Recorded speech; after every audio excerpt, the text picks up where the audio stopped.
Vamos con la tercera entrega, ¿sí? De el entendimiento del mensaje de la Asamblea Extraordinaria previa al Sínodo de Obispos que se llevará a cabo el próximo año en octubre también. Entonces nuestros señores obispos y cardenales, bueno, pues se está preparando de una manera así muy minuciosa, con un gran fundamento, y la metodología fue, durante todo el año pasado, realizaron encuestas a todos los laicos comprometidos de cada una de las diócesis, recogieron esos comentarios, ellos en esta asamblea extraordinaria están haciendo todos los preparativos para definir los temas, la metodología, dar un antecedente para este sínodo de obispos que se llevará a cabo el próximo año en octubre. Y ellos ya sacaron una conclusión, que esta sería la tercera parte o la tercera entrega de esa conclusión, ¿sí? Ellos nos dicen, es importante que enfrentemos los desafíos de aquellos, como decía el doctor Pablo Freire en un libro que se llama Hijos que duelen. Es importante que las familias que enfrentan desafíos dolorosos, que requieren de un gran amor, de una gran paciencia, y que tiene como resultado el fortalecimiento de la vida familiar, esto es, cuando se enfrentan a situaciones como la discapacidad, como la enfermedad terminal, como la vejez dependiente, como el deterioro neurológico de alguno de los miembros de la familia. Una gran conclusión de vivir con sentido esta situación es el fortalecimiento de la vida familiar. Cuando hablamos de vivir con sentido, es que no solamente se padece la enfermedad o la limitación, sino que de ahí surgen muchos valores positivos como la solidaridad, los hermanos, los sobrinos, los nietos, que se turnan para atender al pariente enfermo, la misericordia, las actitudes de proporcionarle sus alimentos con cariño a aquella persona que está limitada. Surgen valores positivos como la hermandad, la solidaridad, la laboriosidad, ¿sí? Hijos que tienen tiempo sin pararse a casa de sus papás, que están limitados y que no solamente van y los saludan, sino que se preocupan por el orden y la limpieza del lugar donde están. Entonces, el Sínodo de Obispos nos habla de lo encomiable, lo imitable, lo grandioso de que familias con el sentido de nuestra fe católica, le damos a estas situaciones. También la Asamblea Extraordinaria nos dice, es admirable la fidelidad generosa de tantas familias que viven estas pruebas con fortaleza, fe y amor, considerándolas como algo que no se les impone, sino como un don de Dios que reciben de Dios reciben y entregan, descubriendo a Cristo sufriente en estos cuerpos frágiles. Es decir, la situación ya es real, ¿sí? Encontrémosle un sentido a vivir esa situación.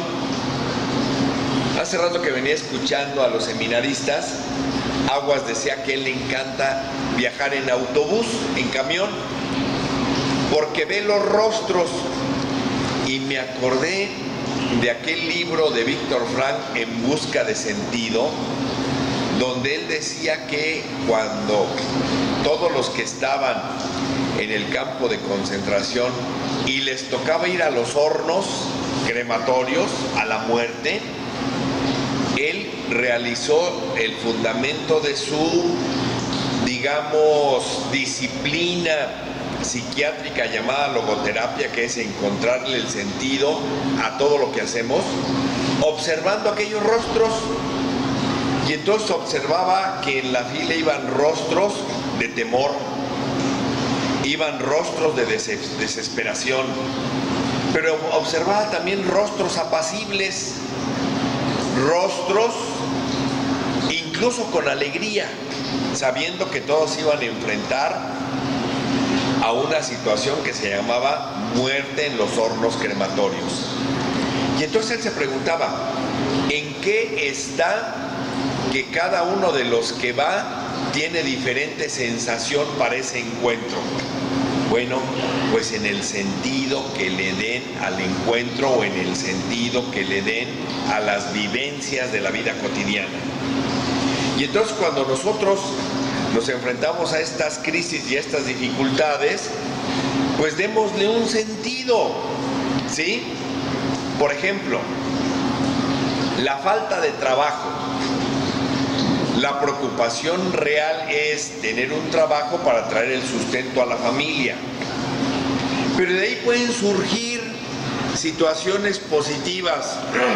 Por ejemplo, el que los papás, ante la falta del ingreso, nos hagamos más administrados, nos hagamos más solidarios, nos hagamos más inventivos reciclando, ¿sí? Nos demos cuenta que necesitamos ser más sobrios para vivir y no andar gastando por gastar. Entonces, respecto a esto nos dice la Asamblea Extraordinaria: pensamos en las dificultades económicas causadas por sistemas perversos originados en el fetichismo del dinero y en la dictadura de la economía sin rostro y sin un objetivo verdaderamente humano, que humilla la dignidad de las personas. Y aquí yo me quisiera preguntar, ¿cuántos estamos ansiosos por el Buen Fin para comprometer nuestro ingreso por 6 meses, por 1 año, por año y medio, con el afán de obtener la pantalla como la que tiene el vecino? ¿Cuántos estamos obsesionados porque ahora nos van a dar un crédito hasta 24 meses, que si hacemos un recuento es un compromiso que casi compramos al doble las cosas? Y no se diga en esas tiendas de abonos chiquititos, pero de deudas grandototas. Entonces, cuando la Asamblea nos dice que sí, ciertamente hay situaciones críticas económicas, muchas veces nosotros nos las provocamos porque somos menos reflexivos y caemos en la competitividad y caemos en la dependencia de saber que no ando bien vestido si no traigo la marquita pegada aquí frente a la camisa, a la playera, al suéter, ¿sí? Y yo me he dado cuenta de personas que les cuesta un gran trabajo obtener el ingreso para el sustento, pero están guardando ahí por meses, por semanas, por años, para comprarse el tenis de marca, ¿sí? Y aquí la invitación es a que seamos más reflexivos y busquemos el deber ser de las cosas. ¿Cuál es el deber ser de la ropa? Cubrirnos de las inclemencias o de los excesos del tiempo y cubrirnos esa sensación de pudor social. Que tenga o no tenga la marca es algo secundario que nosotros nos creamos. Cuando nos damos cuenta que tenemos un ingreso y ese ingreso nos es suficiente para la planeación de vida que tenemos entre los esposos para con nuestra familia, pues una práctica generosa que tenemos que hacer es la práctica de la justicia distributiva. ¿Cuál es esta práctica de la justicia distributiva? Que del ingreso de las bondades que Dios me permite recibir por mi trabajo, debo de compartir con mi familia, debo de compartir con mis amigos, debo de compartir con mis vecinos, debo de compartir con mi prójimo que me solicita la ayuda, ¿sí? Y aquí les voy a comentar, ahora es muy frecuente que encontremos a hermanos migrantes en la calle. ¿Y cuál es la actitud que tenemos de darles una moneda de 10, de 20 pesos, una barra de cereal? Bueno, pues hagamos una práctica de justicia distributiva. Yo les debo decir que soy un convencido de las bondades de Dios nuestro Padre cuando compartimos, ¿sí? Cuando compartimos lo que tenemos con los demás y no salgamos con la respuesta del no tengo cambio, porque el cambio que necesitas es un cambio de actitud, un cambio de actitud mental, de ser más solidario con nuestro prójimo. Y entonces cuando estos sistemas de publicidad, de mercadotecnia, te invitan a ese vicio de comprar por comprar, de tener por tener, hay que sustituirlo por la actitud de ser mejores personas, de ser mejores hijos de Dios, de ser santos en nuestro camino de perfección. Hace rato que se hablaba del cuidado del cuerpo, ¿sí? Pues sí, tenemos que cuidar nuestro cuerpo porque es el templo del Espíritu Santo. Pero cuando lo cuidamos por esa vanidad, de ahora yo veo que los jóvenes, bueno, tengo hijos jóvenes, andan preocupados no solamente por el peinado, sino por el gel que se ponen sobre el peinado, sobre la crema. La otra vez escuchaba yo una plática ahí de estudiantes sobre la crema que se ponen en el peinado. Es más, ahora hasta cera se ponen sobre el peinado, ¿sí? Entonces, sí, hay que cuidar nuestro cuerpo, pero hay que saber que como personas tenemos el área física que hay que cuidar en razón de que es el templo del Espíritu Santo, en razón de que es la manera como Dios nos pide que nos manifestemos, ¿sí? Y en razón de que nuestro cuerpo es la realidad tangible de lo que pensamos y de lo que somos. Entonces, sí, hay que cuidar nuestro cuerpo, pero también hay que cuidar nuestro espíritu y esa parte del alma que habla del carácter, que habla del temperamento. Pues hay que buscar superar esas reacciones primarias que tenemos de desesperación, de enojo, de descalificación. Para eso Dios nos ha dado una voluntad y esa voluntad nos dice pensar 10 veces antes lo que vamos a decir, conectar nuestro cerebro con la lengua.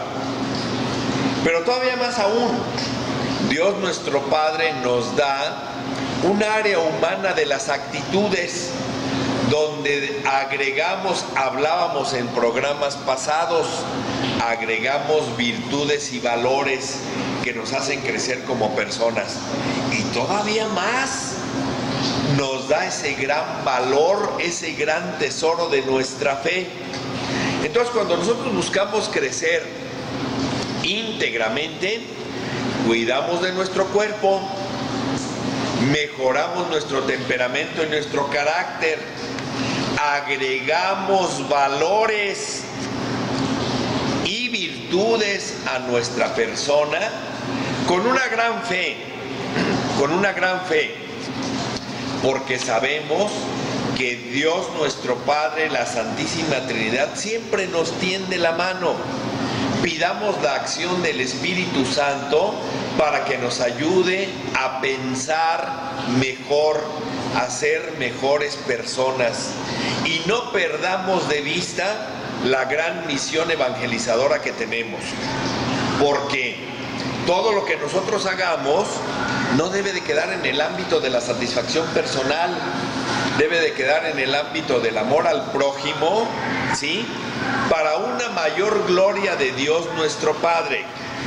¿Y para qué? Para que el mundo crea.